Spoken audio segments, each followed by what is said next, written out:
Maths class 12 हमारा chapter है vector algebra.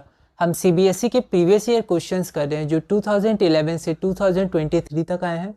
हमारा टॉपिक 6 है स्केलर और dot product of two vectors. अगला क्वेश्चन है क्वेश्चन नंबर 50।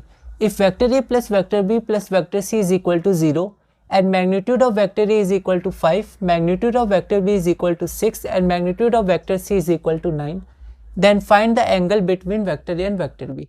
ये एक इंपॉर्टेंट क्वेश्चन है जो सीबीएसई 2018 में 2 मार्क्स का आया था। एक बार आप इसे ट्राई करिए, फिर हम आगे बढ़ते हैं।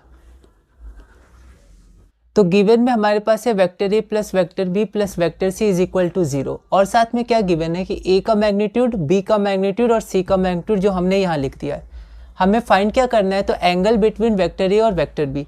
तो यहाँ एंगल बिटवीन वेक्टर ए और वेक्टर बी को हमने थीटा से डिनोट किया है। ठीक है, अब इस क्वेश्चन में हम लोग अप्रोच कैसे करेंगे, तो सबसे पहले हम लोग a प्लस बी को यहीं रखेंगे क्योंकि हम लोग को a और b के बीच में एंगल फाइंड करना है, और जो वेक्टर c है उसको इधर ले जाएंगे तो माइनस हो जाएगा। फिर हम लोग स्क्वायर करेंगे तो a plus B square is equal to minus C का होल स्क्वायर, माइनस के साथ पूरा स्क्वायर होगा।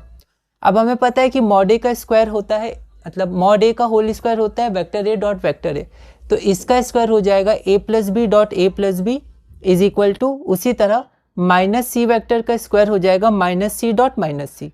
फिर इसको जब हम लोग मल्टीप्लाई करेंगे तो यहाँ मैंने डायरेक्ट लिख दिया है mod A square plus 2a dot B is equal to mod B square is equal to mod C square minus minus plus हो जाएगा।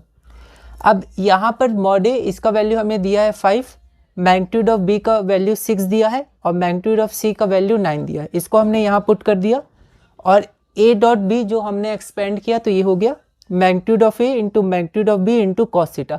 अब थीटा क्या है, तो हमने पहले यहाँ पर शो कर दिया है, थीटा है angle between A and B जो हमें फाइंड करना है, इज इक्वल टू 9 का स्क्वायर। यहाँ गिवन और यहाँ जो एक्सपेंड किया उसको लिख दिया। फिर हमने यहाँ पर जो मैग्नीट्यूड ऑफ ए और मैग्नीट्यूड ऑफ बी था इसकी भी वैल्यू हमने यहाँ पुट की गिवन से और इसको सॉल्व किया। तो सॉल्व करने से हमारे पास 60 cos theta is equal to 20 आया। तो कॉस थीटा की वैल्यू हो जाएगी 20/60 इज इक्वल टू 1/3 और थीटा क्या हो जाएगा, तो कॉस को इधर ले आएंगे तो कॉस इनवर्स 1/3 जो हमारा रिक्वायर्ड आंसर है। तो इस वीडियो में हमने अपना क्वेश्चन नंबर 50 किया। अगली वीडियो में हम क्वेश्चन नंबर 51 करेंगे और टॉपिक 6 में आगे बढ़ेंगे।